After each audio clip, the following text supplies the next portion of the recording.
Bienvenidos. Soy el capitán Dale Dye. 1066 es el año más famoso de la historia de Inglaterra. En ese año se libró la batalla de Hastings. Harold II, rey de los sajones, defendía su país contra el despiadado duque de Normandía, conocido como Guillermo el Bastardo. El ganador sería rey de Inglaterra, el país más rico de Europa. Guillermo era general, político, visionario y una especie de mafioso medieval. Hacía propuestas a amigos y rivales que no podían rechazar. Guillermo veía a esas personas como peones en su interminable búsqueda de riqueza, poder y sobre todo respeto. Solo la conquista de Inglaterra silenciaría al fin a sus detractores, o eso creyó. 14 de octubre de 1066. Guillermo libra la batalla más importante de su vida. En medio de la lucha por la corona de Inglaterra, sus soldados empiezan a huir de la sólida muralla de escudos sajones. Entonces el caballo de Guillermo cae abatido y rápidamente se propaga un rumor: el duque está muerto. Guillermo vuelve a montar de inmediato, se echa atrás el yelmo y cabalga delante de sus hombres. ¡Miradme! ¡Soy Guillermo! ¡Aún estoy vivo! ¡Y con ayuda de Dios, venceré! Los hombres de Guillermo regresan, lo vitorean y vuelven a atacar a los sajones. Continúa la conquista de Inglaterra. Pero ¿cómo empezó la lucha de Guillermo por la corona de Inglaterra? Durante la mayor parte de su vida, a Guillermo lo apodaron el Bastardo. Aunque su padre, Roberto I el Diablo, era el duque de Normandía, su madre no era más que la hija de un curtidor y amante de Roberto. El joven Guillermo fue desdeñado por el rango social de su madre, y los nobles intrigaron contra él para apoderarse del control de Normandía. Cuando su padre murió en 1035, regresando de una peregrinación a Jerusalén, el joven Guillermo era como un cordero entre lobos. Los varones de Roberto eliminaron a los valedores de Guillermo uno por uno, envenenaron a su tutor y apuñalaron a su maestro. El joven Guillermo incluso presenció cómo le cortaban el cuello a su criado personal en un intento fallido de secuestro. Y con frecuencia lo despertaban en plena noche para llevarlo a otro castillo por seguridad. No obstante, Guillermo consiguió sobrevivir. A los 15 años, el rey Enrique I de Francia lo ordenó caballero y se unió a él en la lucha contra sus enemigos. Fue entonces cuando el atribulado muchacho aprendió los usos y tácticas de un comandante y deseó convertirse también en un conquistador temido. Estaba constantemente en peligro, no solo por los que querían apoderarse del ducado, sino por los que tenía más próximos. Así que, durante su juventud, la necesidad de destacar fue algo de primordial importancia.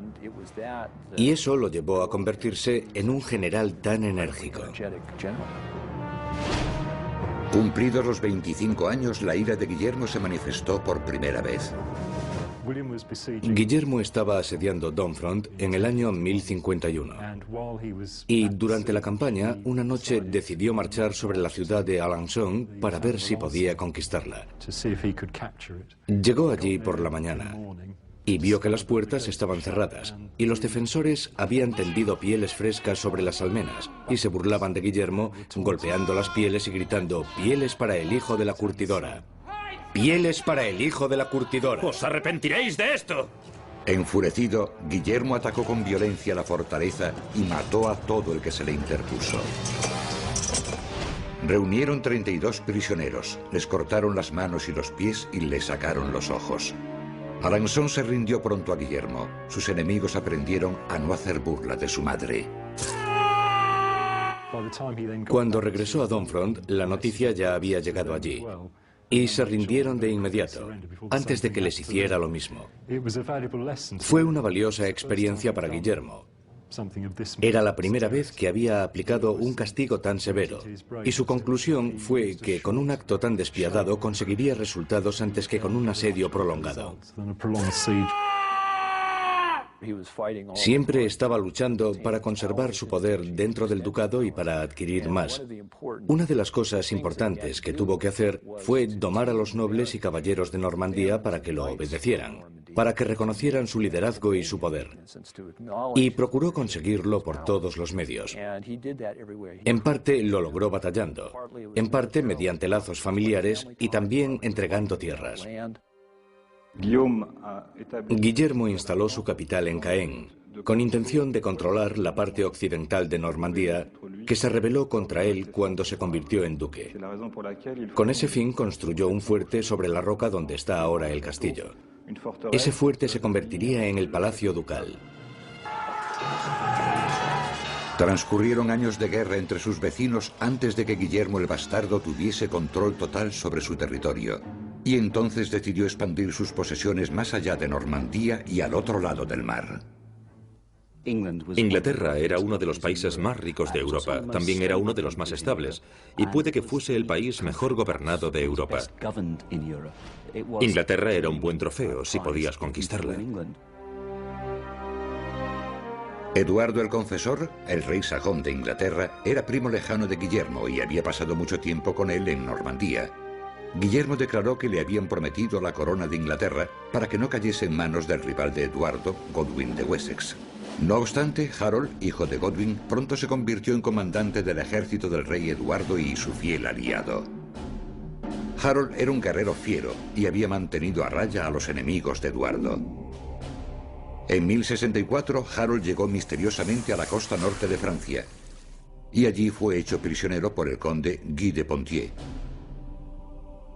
El motivo de esa visita está rodeado de misterio. No obstante, los normandos ayudaron a las generaciones futuras a comprender el motivo de Harold y los hechos que llevaron a la conquista normanda con una obra propagandística de artesanía. El documento más famoso de la época de Guillermo es el Tapiz de Bayeux. Mide medio metro de ancho por 69 metros de largo. En él aparecen imágenes bordadas que plasman 58 escenas de la vida de Guillermo, todas desde la perspectiva normanda. Es un relato ilustrado que muestra cómo quería Guillermo que lo recordase la historia. En el Tapiz de Bayeux la historia comienza dando una versión de la llegada de Harold a la costa de Francia. Es posible que Eduardo enviase a Harold a Francia para reiterar a Guillermo la oferta de la corona de Inglaterra. Desde luego es lo que los normandos dijeron después. Por desgracia para Harold llegó a las tierras de un subordinado de Guillermo de Normandía y lo hicieron prisionero. Fue Guillermo quien salió en su defensa y pagó el rescate de Harold. Después Harold fue entregado a Guillermo de Normandía y entonces lo reciben como invitado de honor. Así que es lógico que se cruzaran promesas. Harold pagó el favor a Guillermo siguiéndolo a la batalla contra Bretaña. El Tapiz de Bayeux muestra a Harold salvando de ahogarse a 2 soldados del duque cuando cruzaban el río Quenon, entre Normandía y Bretaña. Según cuentan, Harold, arriesgando su vida, salvó a aquellos 2 soldados y luchó con gran valentía durante toda la batalla. Harold pudo demostrar su entereza, y Guillermo vio el feroz guerrero que era Harold. Pero también cuando volvieron de Bretaña, Guillermo le pidió a Harold que le hiciese un juramento, el infausto juramento del año 1064. En la catedral de Bayeux, Guillermo le exigió un juramento solemne de lealtad. Era una petición a la que Harold no podía negarse. Imagino que en el siglo XI los juramentos eran cosa seria.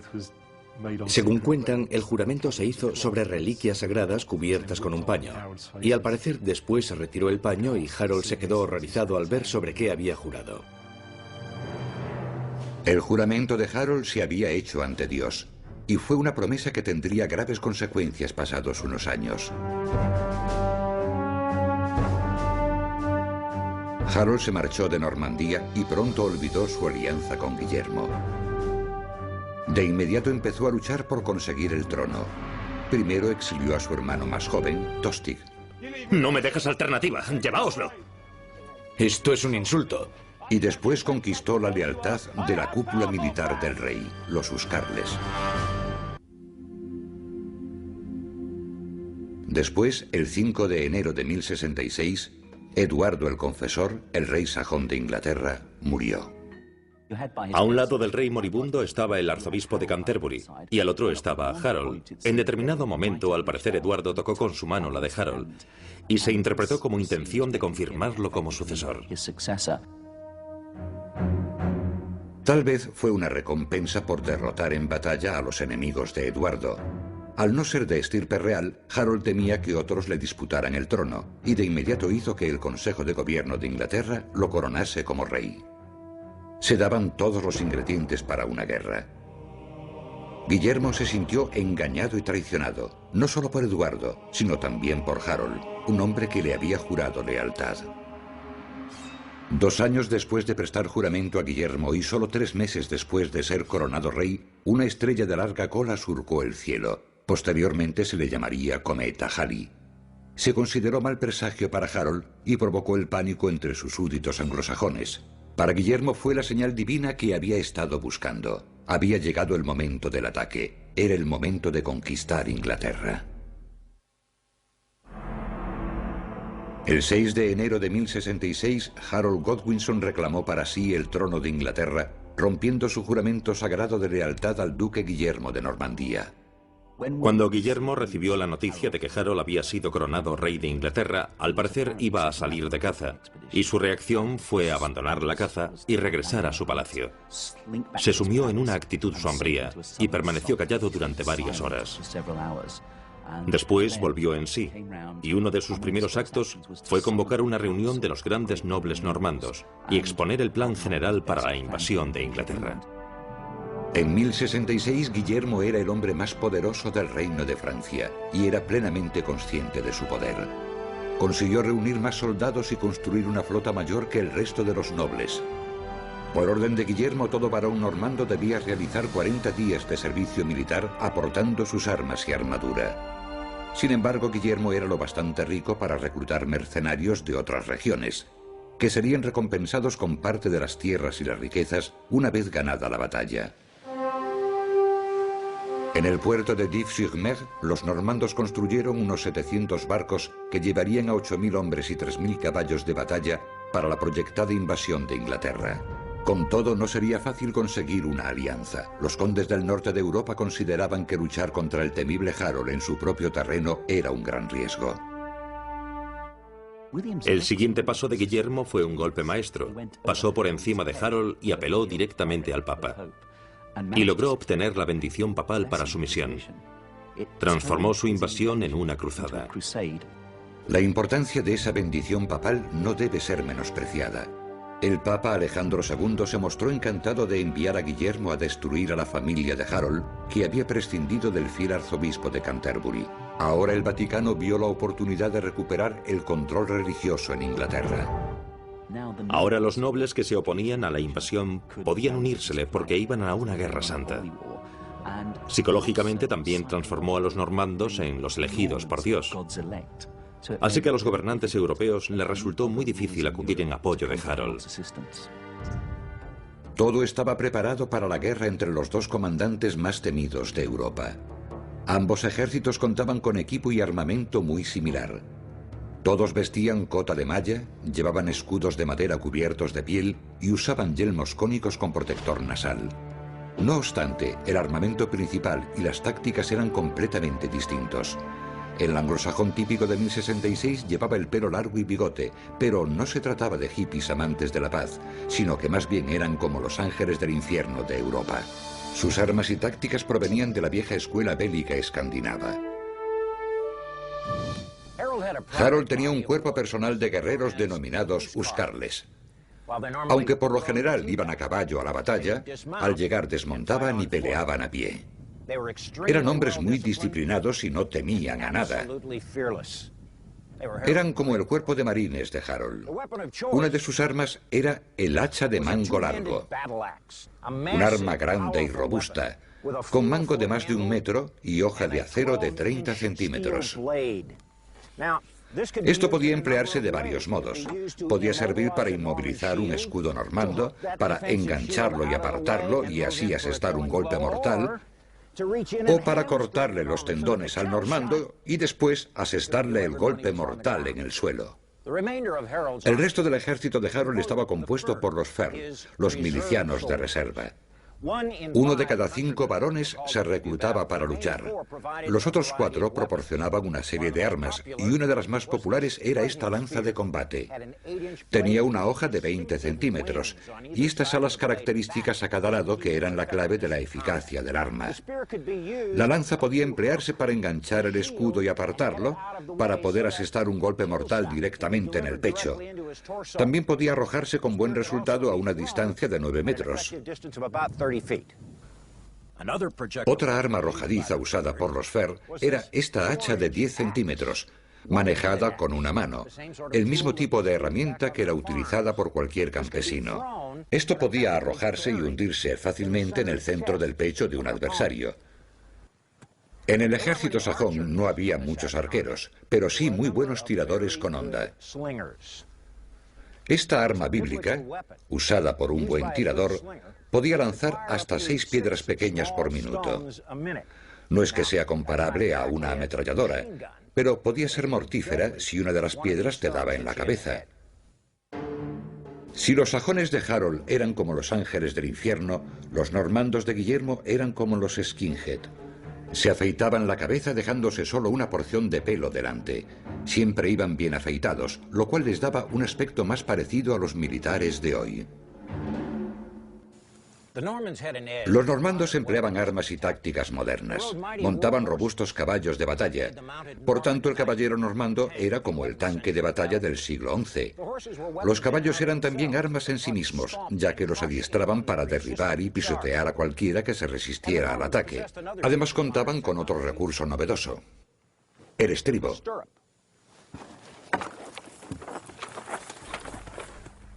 El estribo permitía que los jinetes pudiesen cabalgar de pie, cargando así todo el peso del cuerpo en cada golpe con la espada o los ataques con la lanza de combate. Guillermo también contrató mercenarios en Bretaña y Flandes que sabían manejar los arcos cortos, las hondas e incluso las ballestas, un arma todavía no empleada en Inglaterra. Guillermo confiaba en el ataque combinado con varios tipos de armas. Primero ablandaba al enemigo con andanadas de flechas, piedras, lanzas y otros proyectiles, y después enviaba a la caballería para acabar con toda posible resistencia. En julio de 1066, Harold preparó a sus tropas en la costa sur de Inglaterra. Su ejército de 10.000 hombres esperó y esperó, pero Guillermo no apareció. El duque estaba esperando a que cambiase el viento para que sus naves pudieran llegar a Inglaterra sin contratiempos. Entonces el rey tomó una decisión crucial. Tras aguardar a Guillermo durante todo el verano, dejó que sus hombres volvieran a sus casas para recoger las cosechas. Lo que no sabía era que ahora se enfrentaría a una guerra en 2 frentes. En septiembre del año 1066, el hermano exiliado de Harold, Tostig, regresó buscando venganza. Junto con el temible rey de Noruega, Hardrada, llegó con miles de guerreros vikingos con intención de conquistar Inglaterra. Harold marchó hacia el norte. Partiendo el 20 de septiembre, Harold y sus hombres recorrieron 304 kilómetros en solo 5 días. De inmediato se ocuparon de los aspirantes a conquistadores. La velocidad de los sajones cogió por sorpresa al ejército vikingo.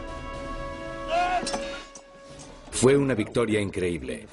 El que Harold lograra llevar a su ejército desde Londres hasta Stamford Bridge, sorprender a sus enemigos y ganar una batalla militar importante fue algo extraordinario. Es otro detalle que confirma lo buen general que era Harold. El 28 de septiembre, Guillermo y sus 8.000 hombres atracaron en la bahía de Pevensey. Habían surcado el mar en otoño con intención de sorprender a Harold. Esta invasión de Inglaterra por parte de Normandía fue la mayor desde la de los romanos acaecida 1000 años antes, y no tendría parangón hasta el día D, casi 900 años después. Con todo, la gran aparición de Guillermo no fue como había planeado. La llegada de Guillermo a la bahía de Pevensey fue casi desastrosa. Al desembarcar, Guillermo dio un traspiés y se cayó de bruces en el barro. Después miró a su alrededor y vio la expresión de sus hombres. Pensaban que era un mal presagio. Los soldados supersticiosos pensarían: Dios mío, estamos perdidos. Pero al parecer uno de los caballeros le dijo a Guillermo: ahora tenéis la tierra de Inglaterra en las manos, y al final le sacó partido al incidente. A Guillermo le parecía increíble su suerte. No encontró oposición alguna al llegar. Rápidamente desembarcaron todos los soldados, los caballos, las armas y los suministros, y después acamparon en el emplazamiento de un antiguo fuerte romano. Solo días después se enteró Harold de que Guillermo había llegado a Inglaterra. Seguramente se sentiría angustiado. Tendría que librar su batalla más importante otra vez. Harold reformó lo que quedaba de su maltrecho ejército y marchó de vuelta a Londres para defender la ciudad. Solo se detuvo para rezar en la abadía de Waltham, donde pidió ayuda a Dios para defender su reino. El ejército de coalición de Guillermo entonces centró su plan de ataque en el sur de Inglaterra. Violaron, incendiaron y mataron a todo el que se les interpuso para obligar a Harold a enfrentarse a ellos en combate abierto. Guillermo acampó en Hastings sabiendo que un ataque inmediato contra la capital sería imprudente. Envió espías para averiguar dónde se ocultaban los sajones. Entretanto, Harold estaba en Londres reuniendo un nuevo ejército cuando se enteró del ataque contra el sur. En contra de la opinión de sus consejeros, Harold condujo en persona a 8.000 veteranos otros 160 kilómetros hacia el sur, hasta una colina en las afueras de Hastings llamada Sandlash. Posteriormente recibiría el nombre de Senlac, lago de sangre. La velocidad y la sorpresa les habían dado la victoria en Stamford Bridge, y tal vez esa táctica volvería a funcionar. Harold alineó a sus hombres en la cima de una pendiente, lo cual le daba ventaja táctica. Después ordenó que sus sajones crearan una muralla de escudos a lo largo de la colina, impidiendo a Guillermo el paso hacia Londres. La colina tiene forma de martillo, con el mango orientado hacia un bosque situado atrás, con una pendiente muy pronunciada y llena de vegetación, maleza, etc. Y solo en el frente había una pendiente más suave, por donde los normandos podían subir. ¿Aguantaría la muralla de escudos de Harold el ataque combinado de los normandos? ¿Arriesgaría Guillermo su apreciada caballería en un ataque frontal cuesta arriba? Viniendo de camino los refuerzos de Harold procedentes del norte, Guillermo tenía que atacar de inmediato para vencer. Al romper el alba del sábado 14 de octubre de 1066, el duque Guillermo de Normandía dirigió 8.000 soldados hacia Black Horse Hill, cerca de Hastings. Allí sus soldados se pusieron la armadura. No obstante, cuando Guillermo se puso la cota de malla, un refuerzo metálico como este, se la puso al revés. Sus soldados dieron un respingo ante el mal presagio. Reaccionando con rapidez, Guillermo le dio la vuelta y dijo: «Hoy pasaré de duque a rey». Guillermo no solo era un gran general, sino un maestro de la propaganda. Con la bandera papal ondeando al viento, Guillermo les dijo a sus hombres que aquella cruzada solo podía concluir con la victoria o la muerte. No había plan de retirada. Las hachas de los sajones no tendrían piedad. Y entonces enseñó la reliquia sobre la que Harold había hecho su infausto juramento para demostrar que Dios estaba de su parte. Los normandos marcharon hasta el pie de una pendiente pronunciada donde vieron que una muralla de escudos sajones de 700 metros les impedía el paso. La mejor línea de defensa de Harold era la potente muralla de escudos. Sus hombres estaban hombro con los escudos superpuestos. La muralla podría contener una lluvia de flechas enemigas o podría resistir ataques de la infantería enemiga.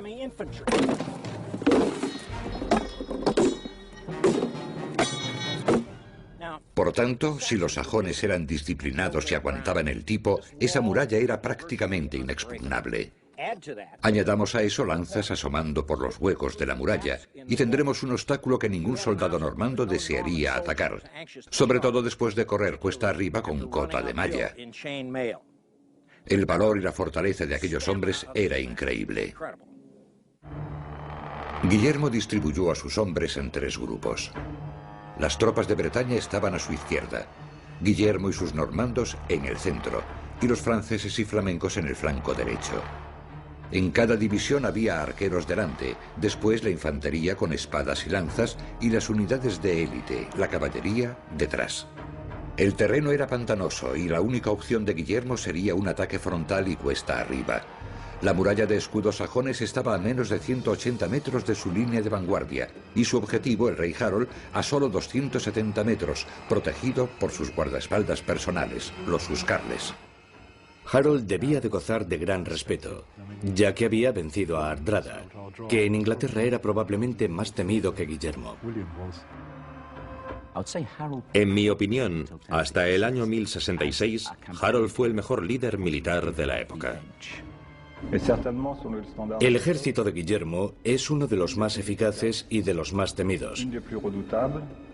Cuando llega a Inglaterra en el 1066, el duque ya posee una larga carrera militar y nunca ha sufrido una derrota.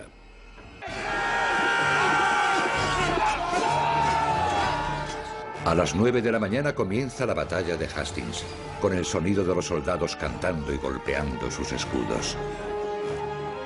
Guillermo ordena atacar a sus arqueros, pero los sajones rechazaron la lluvia de flechas y proyectiles con sus escudos. Después Guillermo lanzó un ataque de infantería. Sus hombres bien protegidos corrieron colina arriba, evitando piedras, hachas y lanzas hasta que llegaron a la sólida muralla de escudos. Pero no cedió.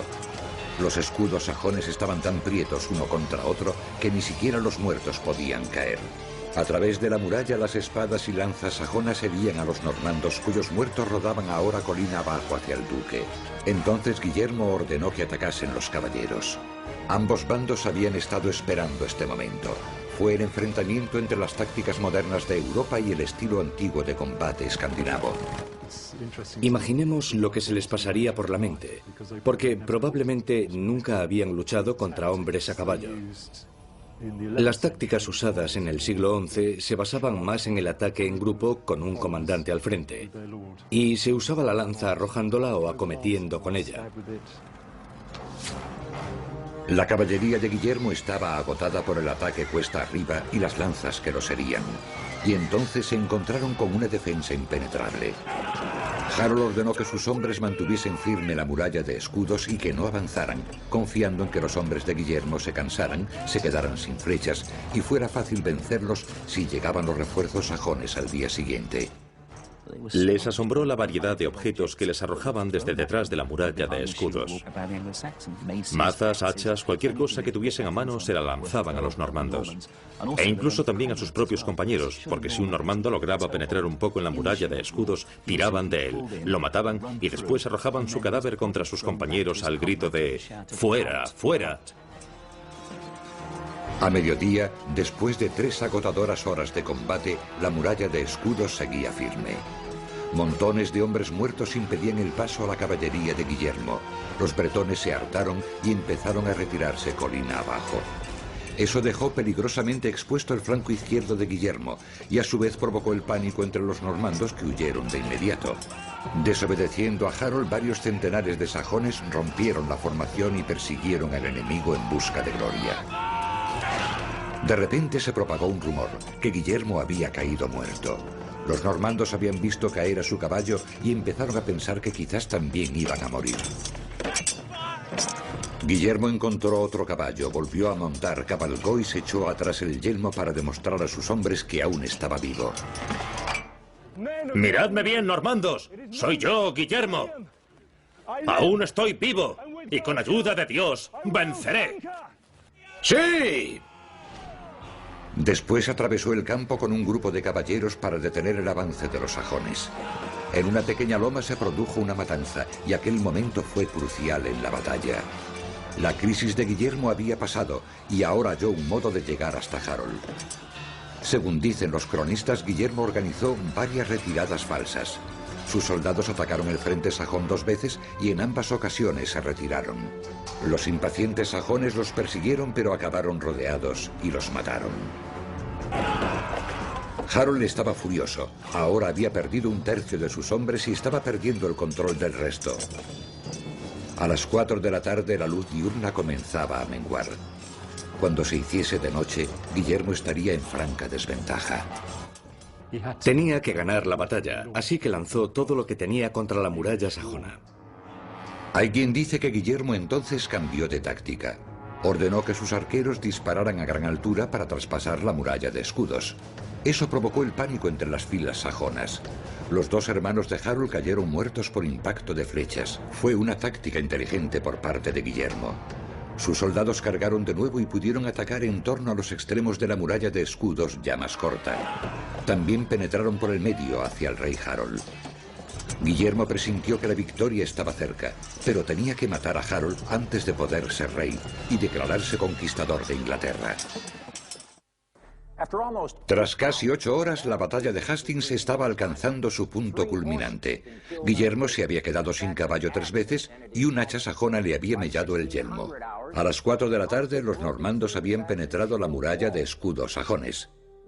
Los arqueros normandos dispararon por encima de sus propios soldados, alcanzando las filas sajonas y provocando el caos. Pero el rey Harold aún vivía. La conquista de Inglaterra aún no estaba al alcance de Guillermo. Una flecha que parecía procedente del cielo cayó y se le clavó a Harold en el ojo derecho. Castigo tal vez por quebrantar su juramento sagrado. No obstante, un relato dice que no murió en el acto, sino que Harold se tambaleó un tiempo, ciego, protegido por sus guardaespaldas personales.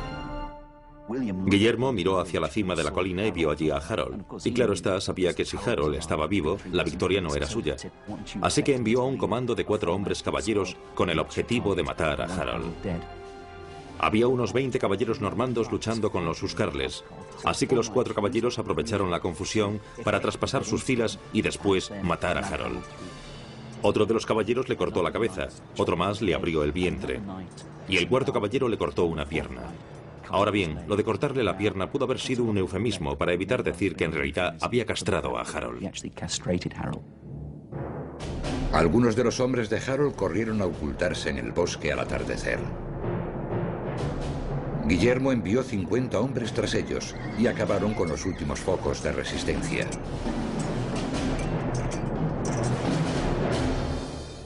Finalmente, al anochecer, Guillermo volvió a su campamento.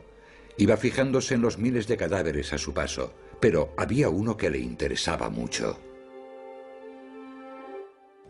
No sabían cuál era el cadáver de Harold, y solo lograron reconocerlo cuando su amante acudió al campo de batalla y lo identificó por rasgos físicos que solo ella conocía. Puede que entre el 20 o el 30% de los normandos acabasen muertos o gravemente heridos, pero no lo sabemos seguro. La lista de bajas de los ingleses debió de ser enorme, porque sabemos que Guillermo contó con muchas tierras para repartir, ya que sus propietarios habían muerto en Hastings. Cuando Guillermo obtuvo la victoria en la batalla de Hastings, se limitó a esperar que el resto de Inglaterra se rindiese, pero no sucedió. Así que el 20 de octubre, el ejército normando se puso en marcha de nuevo. Entonces se dirigió a Londres dando un gran rodeo, con objeto de atacar la zona rural para que todos supieran que el ejército iba de camino, y así sembrar la confusión entre sus enemigos. El ejército de Guillermo recaló en todas las grandes ciudades del sur. Dover, Canterbury y Winchester se sometieron en cuanto llegó Guillermo. Después tomó rumbo hacia el norte, destruyendo los pueblos y las cosechas. Ahora sus tropas amenazaban la capital. La táctica de Guillermo funcionó. Londres ahora estaba rodeada de desolación y sus dirigentes decidieron no resistirse más. Eldred, el arzobispo de York, salió de Londres y se reunió con Guillermo y su ejército. Entonces le pidió que aceptase la corona de Inglaterra. El día de Navidad de 1066, Guillermo fue coronado rey de Inglaterra en la abadía de Westminster. Las aclamaciones dentro de la abadía hicieron que los caballeros situados fuera creyesen que había una rebelión. Su reacción fue inesperada. No entraron corriendo en la abadía para defender a su rey, sino que partieron de la abadía y se pusieron a quemar las casas sajonas y a matar a los sajones que había en torno a la abadía. Por tanto, Guillermo es el rey. Ha surcado un río de sangre para convertirse en rey de Inglaterra, y su coronación está marcada por los incendios en torno a la abadía mientras le colocan la corona en la cabeza. Guillermo sustituyó de inmediato a los nobles ingleses por sus nobles normandos en pago por los servicios en la batalla de Hastings. Los nuevos terratenientes de Inglaterra hablaban un idioma distinto, tenían un corte de pelo y costumbres distintas y nuevas ideas sobre arquitectura y comercio. Además, instaló a sus obispos al frente de la iglesia del país. No destruyó el gobierno anglosajón. Adoptó todas las instituciones y las disposiciones territoriales que los anglosajones habían establecido, y después las utilizó en su beneficio y en el de su aristocracia, para dirigir el país y también obtener riqueza de él. Después de su victoria en 1066, Guillermo se llevó consigo a Normandía a varios nobles sajones leales. A los integrantes de la corte de Caen les sorprendió el aspecto de sus antiguos enemigos. Les parecían unos nobles afeminados, porque llevaban el pelo por debajo de los hombros. Aquel estilo pronto se puso de moda entre los jóvenes. Incluso los hijos de Guillermo seguirían la moda sajona y se dejarían pelo largo y bigote. Aquello sería la comitilla de la ciudad. Fue una especie de rebelión de los jóvenes contra los adultos. Fue su modo de fastidiar a sus padres. Guillermo inició un plan de construcción de fuertes y abadías que controlarían a la población sajona. Un castillo cada 24 kilómetros, la distancia que un jinete podía recorrer en un día. A finales del siglo XI, cientos de castillos de madera y piedra tachonaban el paisaje inglés. También se construyó una abadía en el lugar de la victoria de Guillermo, a las afueras de Hastings, en la ciudad llamada hoy simplemente Battle, Batalla. Una de las primeras cosas que Guillermo hizo cuando le ofrecieron la corona de Inglaterra fue enviar una avanzadilla de soldados, y en un montículo situado cerca de la parte oriental de Londres erigieron lo que en un principio fue una torre de madera, pero que después se transformaría en la Torre de Londres que conocemos hoy. Después, prácticamente en todas las ciudades se hicieron enormes montículos de 24 metros de altura y edificaron castillos sobre ellos. Eran centros administrativos normandos, pero más importante aún, eran de arquitectura normanda, y era como decir: sí, os han conquistado, pero lo han hecho los elegidos de Dios. Fijaos en estas grandiosas iglesias. Así que servían como muestra de que en realidad la conquista de la Inglaterra anglosajona por parte de Guillermo había sido ordenada por Dios. Fue uno de los recursos importantes para conservar el nuevo reino. Cuando Guillermo sofocaba una revuelta, después edificaba castillos en las ciudades, y todavía siguen en pie. Con todo, en 1069 Guillermo se enfrentaba a una rebelión en el norte. En la ciudad de Durham, 900 normandos resultaron muertos en una sublevación dirigida por rebeldes ingleses. Una vez más, Guillermo se puso el yelmo y condujo un ejército hacia el norte para sofocar la rebelión. Durante su marcha a través de los condados del norte, Guillermo ordenó la aniquilación total. Asesinaron a todos los hombres, mujeres y niños, incendiaron todos los pueblos y acabaron con todos los animales y aperos agrícolas. El saqueo del norte fue tan exhaustivo que el 10% de la población inglesa quedó exterminada. La peste se propagó por el norte y ni siquiera había nadie vivo para enterrar los cadáveres. Las consecuencias de las tácticas de Guillermo en Yorkshire duraron 60 años. Pero pronto, las batallas y construcciones de Guillermo le causaron problemas financieros. Ahora necesitaba saber con exactitud de cuántos recursos podía disponer. Los ingleses temieron por lo poco que les quedaba. La noticia corrió de pueblo en pueblo. El juicio final se acercaba.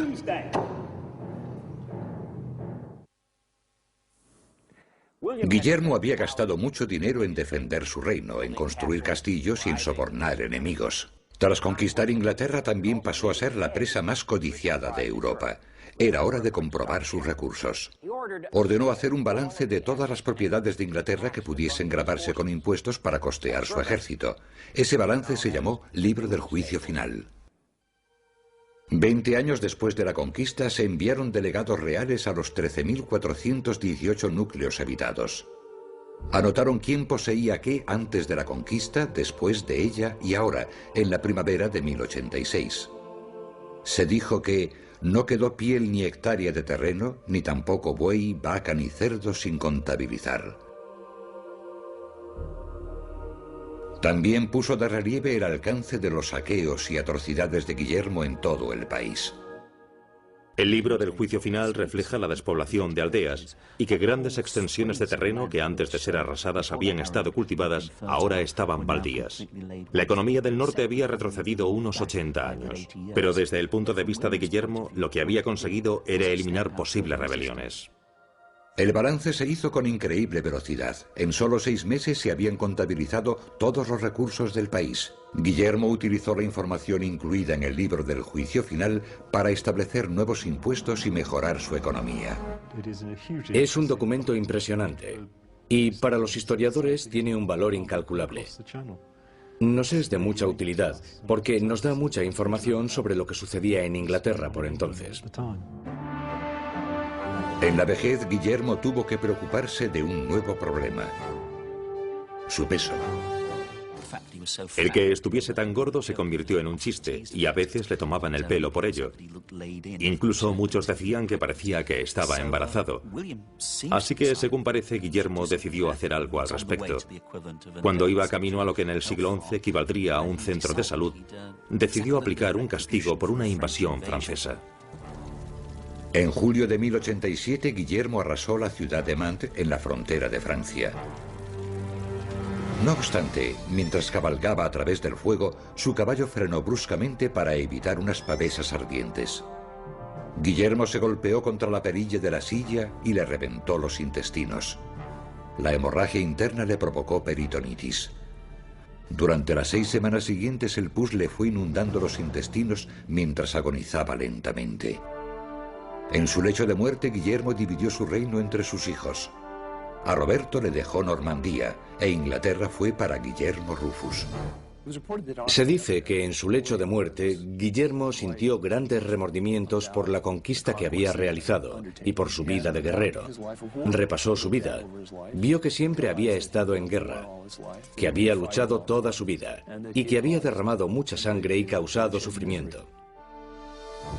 Se dice que el rey hizo una última confesión en la que se arrepintió de su conquista, diciendo: «Que Dios me perdone por haber tomado lo que no me pertenecía. Estoy manchado con los ríos de sangre que he vertido». El 9 de septiembre de 1087, la gran campana de Saint-Gervais anunció la muerte del rey Guillermo I. Tenía 60 años.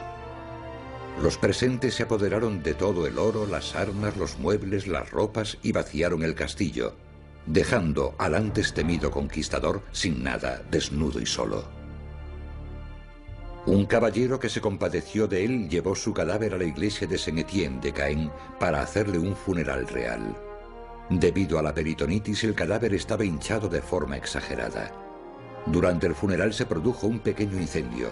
Aquello provocó el pánico en la iglesia.